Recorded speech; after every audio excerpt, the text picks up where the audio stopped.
सा सानिया मिर्जा हैं, गांव से निकली हुई हैं, गांव से पढ़ी हुई हैं, लेकिन आज उन्होंने वो मुकाम हासिल किया है जिसकी कल्पना कोई नहीं कर सकता। सिर्फ अपनी मेहनत के दम पे ये मुकाम सानिया ने हासिल किया है। तो हम सानिया से भी मिलवाएंगे। सानिया के पिताजी भी हमारे साथ हैं, वो टीवी मैकेनिक का काम करते हैं। उन्होंने भी संघर्ष किया अपनी बेटी को इस मुकाम तक पहुंचाने के लिए।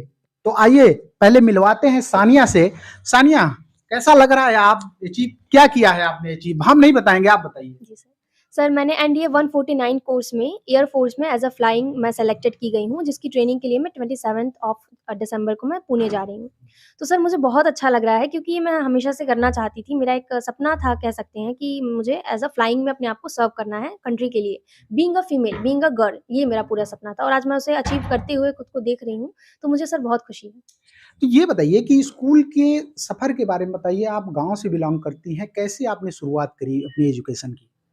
सर मैं गाँव से बिलॉन्ग करती हूँ, तो गाँव से सिटी का हमारा जो डिस्टेंस है काफ़ी ज़्यादा है, तो उसी को देखते हुए मैंने अपनी स्कूलिंग जो है वो गाँव में की है। स्टार्टिंग में फाइनेंशियल स्टेटस अच्छी नहीं थी, जिसकी वजह से मैंने यूपी बोर्ड से पढ़ाई की है, और यूपी बोर्ड में मैंने 10th तक वहीं से पढ़ाई की थी। उसके बाद मैं सिटी में, क्योंकि साइंस स्ट्रीम से पढ़ना चाहती थी, मैथमेटिक्स के प्रति रुझान था, मेरा इंटरेस्ट था, तो उसके बाद मैं Guru Nanak girls inter college Ratanganj Mirzapur में मैंने एडमिशन लिया है। तो जी। टॉप भी आपने किया था ना? जी सर, स्कूल टॉप किया था मैंने, और अपना डिस्ट्रिक्ट अपनी बोर्ड से, यूपी बोर्ड से मैंने टॉप किया था। जी सर। तो जब आपने टॉप किया तब आपको लगा कि मुझे एनडीए में जाना चाहिए, फोर्स में जाना चाहिए, देश की सेवा में जाना चाहिए? मतलब डिसाइड आपने कब किया? सर जब हम 11th-12th में होते हैं, तो बड़ा ज़्यादा फ़ोकस रहता है बोर्ड्स की तरफ, कि बोर्ड्स आ रहे हैं, अभी बाकी कॉम्पिटिटिव एग्ज़ाम को साइड में रख के बोर्ड्स दे लेते हैं। सर मेरे साथ एक बहुत इंटरेस्टिंग सी स्टोरी है। मैं 2021 से बिलॉन्ग करती हूँ, जिसको लोग बोलते हैं प्रमोटेड बैच। हमारा बो बैच जो था वो कोरोना की वज़ह से प्रमोट कर दिया गया था, और उसमें मुझे बहुत ही बेकार मार्क्स मिले थे, मतलब इतने ज़्यादा कि मैं टॉप 10 में भी नहीं थी। तो मैंने सर इम्प्रूवमेंट डाला था, और मैंने दोबारा से सारे एग्ज़ाम में, अकेली लड़की थी अपने स्कूल से जिन्होंने अपना पूरा एग्ज़ाम वापस से दिया था। तो मैंने सारे एग्ज़ाम दिए, तो फिर उसके बाद मेरा जो रैंक था वो डिस्ट्रिक्ट पे अव्वल आ गया। अच्छा, कब आपको पता चला लगा कि हमें उड़ाना भी चाहिए, लड़ाकू विमान उड़ाना चाहिए? लड़कियां तो सपना नहीं देखती, लड़कियां तो मॉडलिंग हीरोइन का ही सपना देखती हैं अधिकतर, या फिर और भी फील्ड होते हैं जिसमें वो लड़कियां कोशिश करती हैं कि वो जाएं। लेकिन आपने एक डिफरेंट फील्ड चुना कि आपको नहीं, आपको फाइटर प्लेन ही उड़ाना है। कब आपने तय किया? सर बस इसी सोच को बदलने के लिए थिंकिंग है कि लड़कियाँ तो हीरोइन बनेंगी, मॉडल बनेंगी, इंजीनियर बनेंगी, टीचर बनेंगी। लोग ये नहीं सोचते कि लड़कियाँ फाइटर एयरक्राफ्ट भी उड़ा सकती हैं, कर सकती हैं, क्योंकि किया नहीं है तो कोई मानता नहीं है। तो करके दिखाएँगे तो लोग मानना स्टार्ट करेंगे कि लड़कियाँ फाइटर स्ट्रीम में भी जा सकती हैं, फाइटर पायलट भी उड़ा सकती हैं। तो सानिया, आपने किससे आपने प्रेरणा ली कि हाँ, आपको इस पे भी जाना चाहिए, आपको फाइटर प्लेन उड़ाना चाहिए? ये थोड़ा-सा टिपिकल है, लेकिन आपने चैलेंज बड़ा लिया था। जी सर। सर मैं जब थी मैंने जब उनको देखा था, फ्लाइट लेफ्टिनेंट अवनी चतुर्वेदी को, जो कि हमारे देश की पहली फाइटर पायलट हैं, अलॉन्ग विद हर 2 मेट्स भावना कंठ एंड मोहना सिंह। तो वो इस समय मिग-21 की पायलट हैं। तो मुझे उनसे बहुत ज़्यादा मोटिवेशन मिला जब मुझे ये पता चला कि ये हमारे देश की पहली फाइटर पायलट है, तो मैंने सोचना स्टार्ट किया, तो मतलब ये अभी 2015 में बनी, इससे पहले क्या लड़कियाँ फाइटर स्ट्रीम में नहीं थी? तो मुझे जान के बहुत ही दुःख हुआ कि उससे पहले लड़कियाँ फाइटर स्ट्रीम में नहीं हुआ करती थी, फाइटर पायलट नहीं हुआ करती थी। तो मुझे बहुत बुरा लगा कि हम आज भी बात करते हैं article 15 constitution, no discrimination, no gender discrimination, कोई भेदभाव नहीं होना चाहिए। लेकिन मुझे बड़ा अजीब लगा कि हाँ, कैपेबिलिटी वाइज़ हम डिस्क्रिमिनेशन कर रहे हैं। तो मुझे बहुत बुरा लगा कि लड़कियाँ अपनी कैपेबिलिटी को प्रूव कर सकती हैं, अगर एक सही अपॉर्च्युनिटी उन्हें दी जाए तो। तो उनसे इंस्पायर हुई मैं, तो मैंने सोचा क्यों ना मैं लोगों का इंस्पिरेशन बनूँ। जी। तो अब चूँकि देखा जाए ना कि गाँव की पृष्ठभूमि से एक लड़की इस मुकाम पे हासिल की है, वो भी ऑल ऑल ओवर इंडिया। कौन-सा रैंक बताया आपने? Sir all over India girls में मेरा 10th रैंक है, और ऐसे बॉयज़ गर्ल्स मिला के ऑल इंडिया में मेरा 63 रैंक है। 63। तो अब आपका ख्वाब पूरा होने जा रहा है। मिर्ज़ापुर की लड़कियों के लिए भी प्रेरणा हो गई हैं, आप देश की लड़कियों के लिए प्रेरणा हो गई। क्या कहेंगी? अगर जो ये कल्पना करते हैं, जो इन्होंने ख्वाब पाला हो, जो लड़कियाँ ख्वाब पाली हों कि नहीं हमको भी इस तरीके से करना चाहिए, वो क्या कहेंगी? सर मैं एक चीज़ कहना चाहूँगी, आज मुझे बहुत अच्छा प्लेटफ़ॉर्म मिल रहा है, तो मैं इस चीज़ को एक्नॉलेज करना चाहूँगी। मैं जिस सोसाइटी से बिलॉन्ग करती हूँ, वो सोसाइटी बड़ी कंज़र्वेटिव है। मतलब अगर हम गर्ल्स के एजुकेशन की बात करें, तो मैं काफ़ी कम लड़कियों को देखती हूँ जो बीएससी करती हैं, जो बीटेक करती हैं। हम अक्सर देखते हैं लड़कियाँ बीए करती हैं, वो भी नहीं करती। वो 12th तक अपनी एजुकेशन किसी तरह कंप्लीट कर लेती हैं, उसके बाद अब तो 4, 5, 6 साल में जब उनके पेरेंट्स क्या करते हैं, कोई बहुत ही अच्छा-सा लड़का ढूँढ के उनकी शादी कर देते हैं। सर ये एक समाज की बहुत ही कड़वी सच्चाई है, जिसे मैं एक्सेप्ट करना चाह रही हूँ। तो मैंने जब ये चीज़ देखी कि यार जो पैसे वो उनको उनको क्या करते हैं, बहुत सारा पैसा माँ-बाप अपनी बहुत मेहनत से उसको इकट्ठा करते हैं, और वो सारा पैसा उनकी डाउरी में लगा के उनको शादी करके भेज देते हैं, और एक बहुत अच्छा इंसान डाउरी के बल पे वो ढूँढ लेते हैं कि हाँ, जो मेरी बेटी को खुश रखेगा। तो ये चीज़ मुझे पसंद नहीं आई ज़रा भी कि अगर इतना सारा पैसा आप उसे पढ़ा के एमबीबीएस करा देते, बीटेक करा देते तो कुछ कर लेती। जी, इतनी अच्छी सोच आई कहाँ से? इतनी कम उम्र में इतनी बड़ी-बड़ी बातें? सर देखिए जो जिसके साथ होता है वो अच्छे से समझ सकता है। सो दे आर माय मेट्स कह सकते हैं, मेरे नेबर्स कह सकते हैं। तो उन्हीं के साथ देखा जब तो मुझे काफ़ी अजीब लगा कि मैं भी एक लड़की हूँ और मैं यहाँ क्या बीटेक करने की बात कर रही हूँ और ये भी एक लड़की है, इसकी तो शादी हो रही है। तो होना तो नहीं चाहिए भाई, कैपेबिलिटी तो उसमें भी बराबरी की है।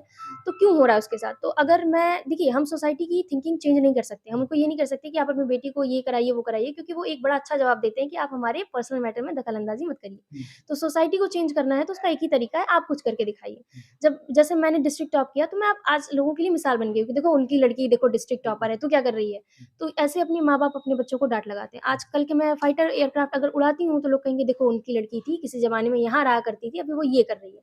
तो उससे क्या होगा, माँ-बाप की थिंकिंग चेंज होती है कि लड़कियाँ कर सकती हैं। अगर हम उनके शादी-ब्याह में से हट के कुछ उनके बारे में सोचें, तो वो काफ़ी अच्छी चीज़ें कर सकती हैं। तो अब आपको मौका मिल रहा है देश की सेवा करने का, वो भी मतलब उस मुकाम पे सेवा करने का जहाँ पे कि लोग सोच सोच सकते हैं कि हाँ यार, मतलब हमें अवसर मिलना चाहिए।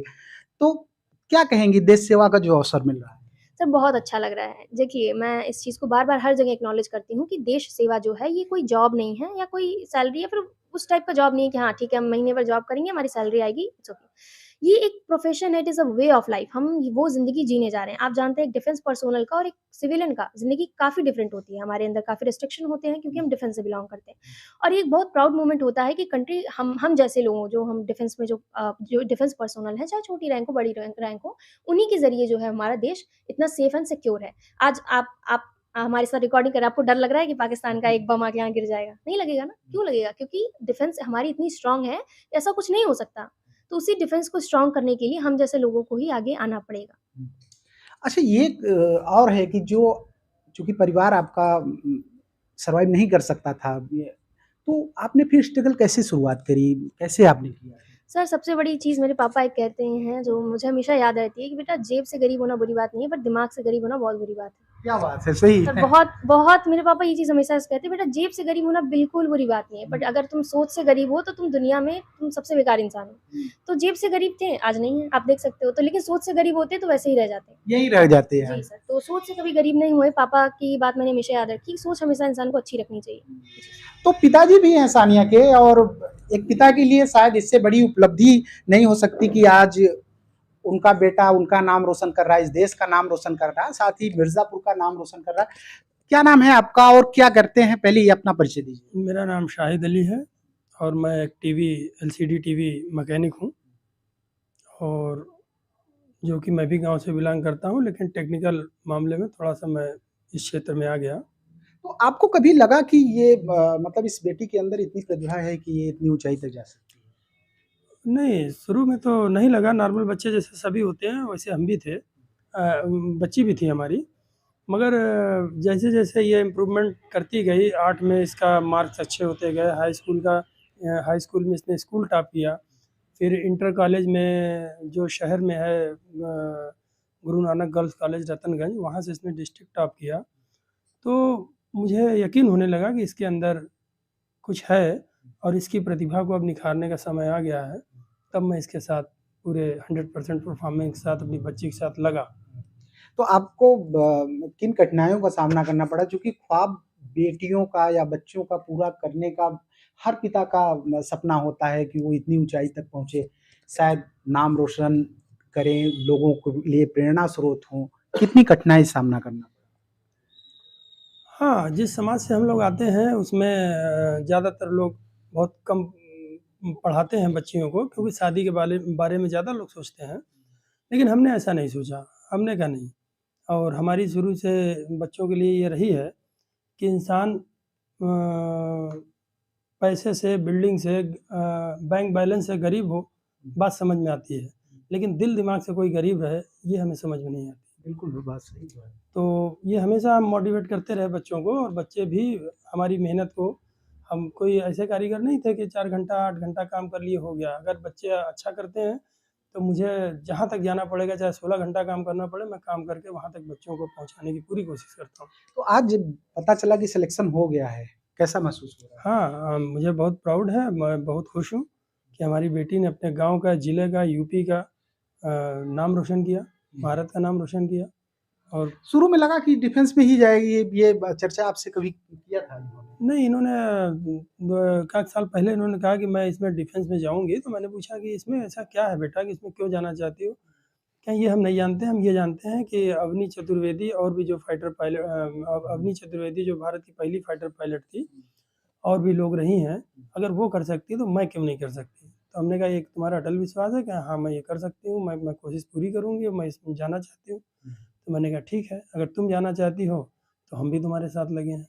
मतलब पूरा परिवार आप लगे थे, पूरा परिवार हाँ, लगा था? हाँ, मेरा परिवार लगा था, फिर आगे चल के हमारे बेटों ने भी फाइनेंशियल जो भी ज़रूरत पड़ी है सपोर्ट किया, सारे लोगों ने सारे सपोर्ट लोगों ने किया। सपोर्ट किया।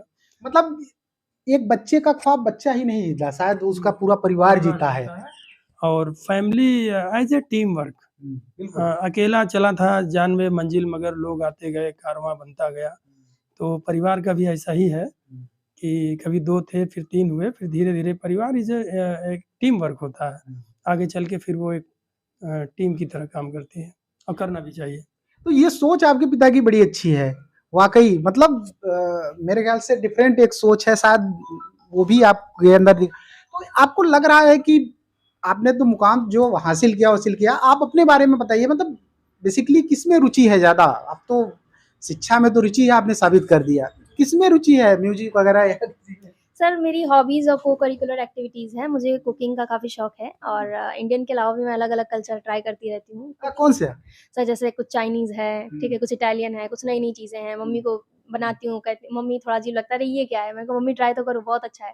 तो कुकिंग का मुझे काफ़ी शौक है, मुझे सिंगिंग का काफ़ी शौक है और सिंगिंग में इन द सेंस कि मैं गाना वगैरह गाती हूँ और मुझे इंस्ट्रूमेंट्स का भी काफ़ी शौक है, जैसे पियानो हो गया, गिटार हो गया और गिटार वगैरह मैं काफ़ी सीख भी रही थी बट किसी रीज़न से मैं कंप्लीट नहीं कर पाई उसको।